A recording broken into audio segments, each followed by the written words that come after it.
Tatlong magkakapatid ang dumalaw sa kanilang ina ngayon. Birthday niya. Bawat isa may dalang regalo. Nagbigay ng pulseras ang panganay na anak na babae. Ang dalawang lalaki naman, pera ang iniabot.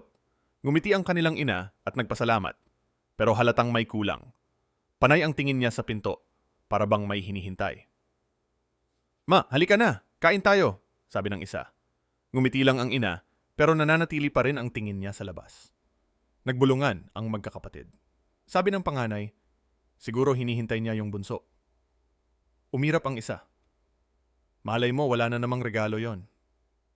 Tumawa pa ang isa. Baka amoy lupa pa, nasa probinsya pa yan nagtatanim. Nagtawanan sila hanggang sa dumating ang bunsong anak na babae. Nakapayong, madungis ang damit, parang galing bukid. Pagbukas niya ng pinto, agad nagliwanag ang mukha ng kanilang ina. Anak! Miss na miss kita! Yumakap ang bunso ng mahigpit. Ma, mahal na mahal kita. Dumiretso ako dito. Pero paglapit nila sa mesa, suklam ang inabot niya.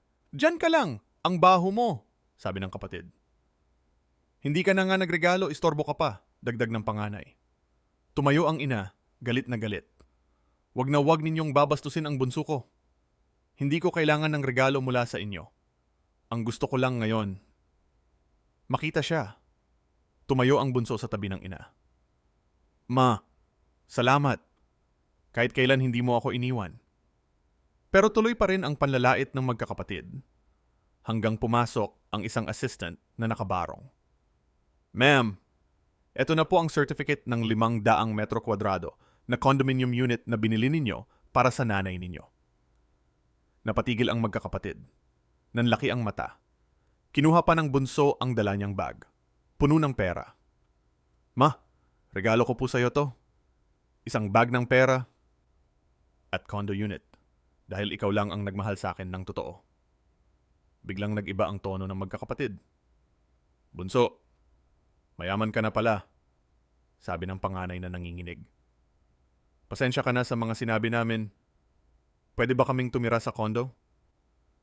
Bunso, patawarin mo kami. Pamilya tayo, sabi naman ng kapatid na lalaki.